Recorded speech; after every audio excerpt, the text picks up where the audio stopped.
নমস্কার, আমি জয়দেব শাস্ত্রী। কালী মায়ের পুজো কেন অর্ধরাত্রিতে হয় সেই নিয়ে আজকে আলোচনা করব। অনেকেই আমায় প্রশ্ন করেছে এই বিষয়ে জানার জন্য। ভারতীয় ধর্মীয় আধ্যাত্মিক ধারায় কালী মা এক অপরূপ রহস্যময় ও তন্ত্রসিদ্ধ দেবী। তিনি যেমন রুদ্র তেমনি করুণাময়ী, যেমন সর্বনাশিনী তেমনি সর্বসৃষ্টিকারিণী। এই বিরোধপূর্ণ অথচ সমন্বয় রূপী তার পূজাকে আলাদা করে তোলে সমস্ত দেব দেবীর পুজো থেকে। আর এই ভিন্নতা সবচেয়ে স্পষ্ট হয়ে ওঠে তার পূজার সময় অর্ধরাত্রি বা নিশীথকালে। এটি কোনো কুসংস্কার নয়, বরং গভীর তন্ত্র, জ্যোতিষ ও চেতনার স্তরের ব্যাখ্যায় গঠিত এক সিদ্ধান্ত। চলুন এর পিছনে গভীর কাহিনী নিয়ে কিছু আলোচনা করি। সুন্দর থাকুন, ভালো লাগলে শেয়ার, লাইক, কমেন্ট অবশ্যই করবেন। রাত্রি সময় নয়, এক অচেতন স্তর। হিন্দু দর্শনে সময়কে তিন ভাগে ভাগ করা হয়: দিবা, সন্ধ্যা ও রাত্রি। কিন্তু তন্ত্রশাস্ত্র বলে রাত্রি কোনো কেবল সময় নয়, বরং একটি অচেতন স্তর। এই সময় মানুষের নিদ্রিত প্রকৃতি নিস্তব্ধ এবং অধিকাংশ বস্তুর বাহ্যিক সচেতনা স্তব্ধ হয়ে যায়। এই যে স্তব্ধতার মধ্যে দিয়ে সূক্ষ্ম শক্তি, মানসিক তরঙ্গ, অতি লৌকিক তরল চেতনার চলাচল সহজ হয়। অর্ধরাত্রি মানে নিশীথকাল। এই সময় সূর্য, চাঁদ ও বৃহস্পতির প্রভাব ক্ষীণ থাকে, কিন্তু শনি, রাহু ও চেতনার গূঢ় গ্রহগুলি শক্তির প্রবল হয়। এই কারণে কালী, যিনি সময়ের ঊর্ধ্বে, সেই মহাশক্তির পূজা সর্বাধিক কার্যকর হয় নিশীথে।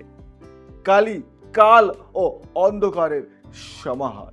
কালী শব্দটি এসেছে কাল থেকে।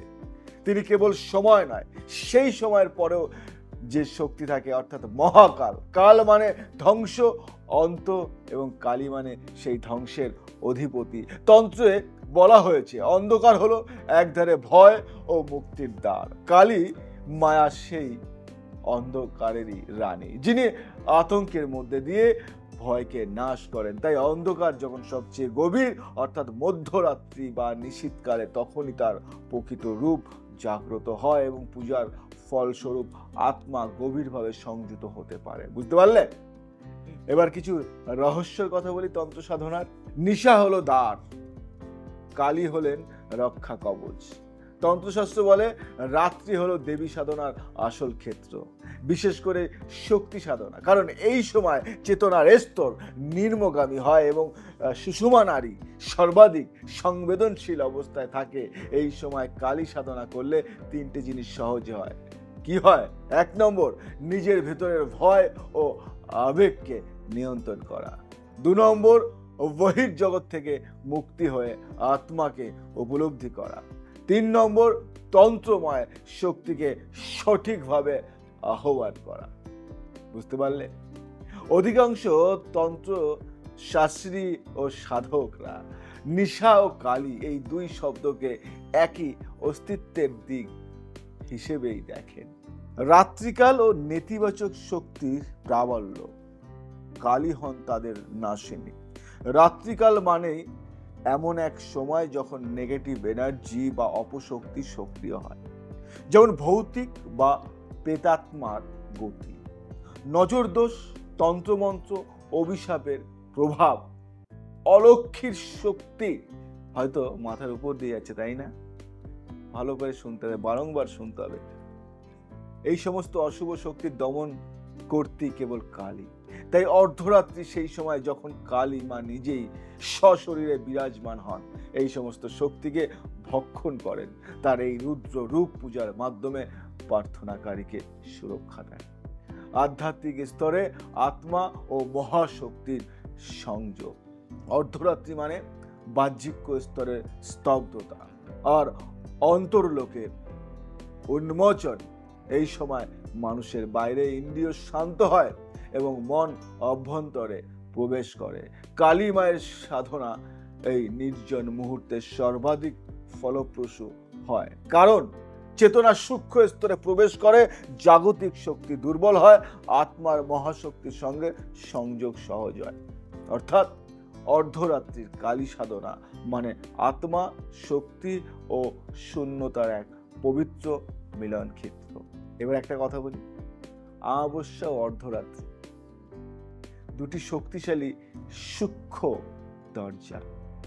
কালী পূজা সাধারণত অমাবস্যা হয়, কেননা চন্দ্র শক্তি তখন সর্বনিম্নে থাকে। চন্দ্র মানে মন, আবেগ ও আত্মপ্রবৃত্তি। অমাবস্যা মানে মন খালি, অতএব শক্তি গ্রহণের জন্য প্রস্তুত।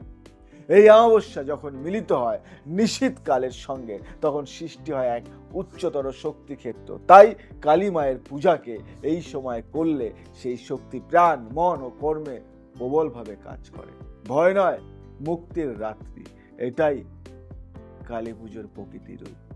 অনেকেই কালী পুজোকে ভয়ঙ্কর বা অশুভ বলে মনে করেন, কারণ এটি রাতের গভীরে প্রদীপ ধূপের ধোঁয়ায় রুদ্র মন্ত্র উচ্চারণে ঘেরা থাকে। কিন্তু বাস্তবে এই পুজো মানে নিজের গভীরতম ভয়কে টপকে শক্তিতে রূপান্তরিত হওয়া। অর্ধরাত্রি নির্বাচন করার মূল কারণ হলো এই সময় অন্তর্লোকের দ্বার খোলে, আত্মা প্রকৃতি তপস্যায় লীন হতে পারে এবং মহাশক্তির সংস্পর্শে এসে জীবন পরিবর্তনের পথ চলতে পারে।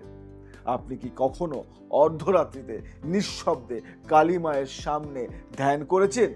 সেই অনুভব কেমন ছিল? আপনার অভিজ্ঞতা বা প্রশ্ন জানাতে পারেন আমাদের সাথে, বা আমাদের কমেন্ট বক্স আছে সেখানে। আর এই তথ্য যদি আপনাদের ভালো লেগে থাকে বা অজানা হয়ে থাকে বা নতুনভাবে জেনেছেন, তাহলে শেয়ার, কমেন্ট, লাইক অবশ্যই করবেন এবং আমাদের জানাতে ভুলবেন না আপনারা কি জানতে চান। আপনারা যে টপিকটা জানতে চান সেই টপিক নিয়ে আমি আলোচনা করব। তন্ত্রের একটা ভালো জায়গায় আমি আছি, তন্ত্রটা বুঝি, জানি। তাই তন্ত্র সম্বন্ধে যদি আপনাদের কোনো কিউরিওসিটি থাকে বা কোনো কিছু জানতে হয়, তাহলে আমাকে অবশ্যই কমেন্ট করতে পারেন, আমি জানাবো নেক্সট এপিসোডে। আজ আসি, আবার আসবো নতুন কিছু নিয়ে। ভালো থাকো, সুখে থাকো, সবাইকে ভালো রাখো। জয় শ্রী ঠাকুর রামকৃষ্ণ।